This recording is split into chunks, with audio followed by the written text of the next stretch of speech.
All right, guys, thank you for that carrier update. We'll get one more before we are done here for the day. Right now, we're going to welcome back Mary O'Connell, our 3PL expert, and we're talking about the different looks at the RFP. And Mary, let's talk about this a little bit, because it kind of almost flows off of our discussion about LTL carriers earlier today. But let's kind of talk about where we're looking at the RFP right now and where it stands in our current freight environment. So, I mean,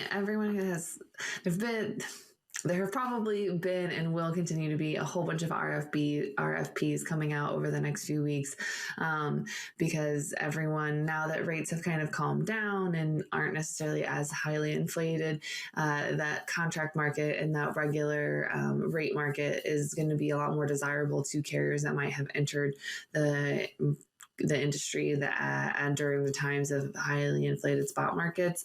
So that's kind of something that most shippers should want to get back to doing and operating on is, running regular RFP cycles. But that being said, this week we actually talked to Anshu Prasad from Leaf Logistics, and they're kind of, I don't want to say revolutionizing the RFP, because I mean, you can only revolutionize an RFP so many times, but they have, they're kind of focusing and working with people to not necessarily just implement an RFP, because anyone who's gotten an RFP knows that you get your data and it's an average. So you say, oh, there's going to be an average of 10 loads a week, and there might actually not be. In the slow season, there might be 5 loads a week, and then in the peak season there might be 20. So it's just kind of like it's kind of like an average of it. And so basically what they're trying to do is, kind of have more of a dynamic RFP process, fill in that extra capacity when you need it, and just kind of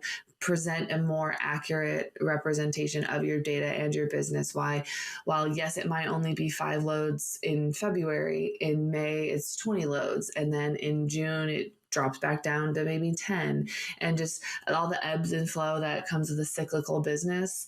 It's just kind of basically helping you prepare to make sure that you know what you're looking for, and make sure that you have the best data so you can get the best carriers involved, and, not be sitting there going, well, I have 15 loads next week and no carriers to haul them. Yeah, so are we moving towards, Mary, welcome back to the show, by the way, but are we moving towards where we look at, so they put it out as a season, not a seasonal bid, but there's seasonality included in the bid specific to that industry, because everybody's seasons not everybody's are different, but most are different, right? There's mulch season, there's snow shovel season, there's lawnmower season, there's fruit tree season, and all these different seasons that go on in freight, right? We all understand this, and most, when they're bidding on this, understand that as well. But you're saying a homogeneous rate throughout the year is not the way to go. So how do we move forward into something that has a dynamic-ish rate, right? Because it's got to be laid out there pretty solid to begin with. It can't be this nebulous number that rides on something else, right? Yeah, it's definitely not like, oh, in February we're going to do $2 a mile, and in May we're going to do $7. Like, no, that's just not going to happen. And I don't know why it would jump up $5 in 2 months, but that was a bad example. So, but it's not necessarily, I think it's going to be more reflective of the volumes. So not necessarily the rate, it's just giving a more accurate picture of the volume. So that way, kind of in the same emphasis on the kind of in the same way that we see dynamic pricing with LTL, like we had talked about earlier.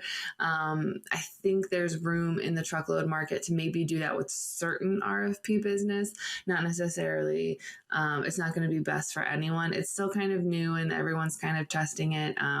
Leaf Logistics has done a great job kind of working on that. And we talk about that more in the episode today. But it's just kind of basically serving that everyone, like the trucks will be there when they need to be there, and just really working with shippers to ensure that they have the right capacity that they need, and that that no one's really getting hammered by rates. Like the rates are opportunistic for the carriers and the shippers. The shippers aren't paying an obscene amount, and carriers aren't getting left wondering, is this going to actually cover my operating revenue? So I think there's some maybe some room for deviation depending on where you are in the peak season. Because like you mentioned, if your peak season's retail and you know that December is going to be bad, or the fall, like the winter, not the winter, and getting into the fall, if you know that that's going to be bad, well, then you know that your rates are going to be a little higher. Whereas if you're in the agriculture sector, your peak season was like for planting was last month, and your harvest season's coming up in a month or two. So that's where you have more room to not necessarily just kind of play with your peak season pricing, because your peak season's a little different than everyone else's, and that capacity's there looking for loads right now. So it kind of, you're looking at pricing that kind of goes against the laws of supply and demand, right? So, I mean, it really does. And I mean, it takes both sides to understand that when volumes are really high, a lower rate is really advantageous for both if you can get that higher rate when volumes are really low to maintain things, right? Because that low pressure drops those rates, and then hopefully you put some stuff in your piggy bank to ride through that. And I think we might be surprised at what those, you've laughed at $5 difference, but I bet it's a fairly significant, maybe not $5, that's crazy, but it would be a significant change in what you bid on the different seasons, no? I could absolutely see. So like, if you know that like, all right, my slow season is in the winter time, and I know that I sell pool equipment. I know that I'm probably not doing much after Labor Day and about a month before Memorial Day. I know that I'm probably going to have low freight and nothing's going to be a super urgent priority. So I'm not going to necessarily go to get all my RFP. Like, I'm not going to, if I send out an RFP, I'm not going to be like, give me your best pricing on your lanes in December. I have flexibility. I have things that don't need to be there by certain times. But when it comes to the summer, and everyone opens their pools like the month before Memorial Day, getting all those pool accessories in, and then all of the summer, that's when you're like, I'm going to pay you more. I need stuff there on certain days. I have no wiggle room. This is my go season. And that's something that typically we do see that summer pick up freight, but not necessarily in the same way that we see it pick up at retail peak season and the end of the year.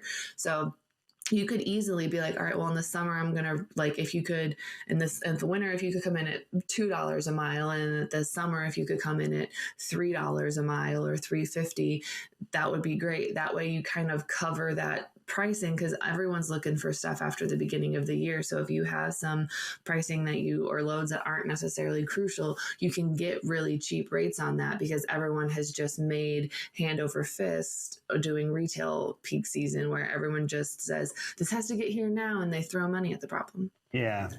Absolutely. The first one who doesn't provide those volumes is going to make that whole thing collapse, though, right? I mean, you almost have to, it begs that, okay, now you promised me 10 loads has got to mean something, right? If you're doing that type of thing, right? Yeah, and that's kind of the risk that you take. Yeah. And that's the risk that you take, but that's also why if you kind of have more accurate RFPs and you know when your peak season is, that's supposed to kind of offset it and kind of give you that flex capacity when you need it. Yeah, excellent stuff. Yeah, all right, Mary, thank you for joining us today. Go and subscribe to her newsletter while you're at it. Head to Check Call and get subscribed to that, get a part of her ecosystem, and great stuff from Mary as always. Right now, we're going to head over to Sydney Edwards. She has our next check of our headlines this morning.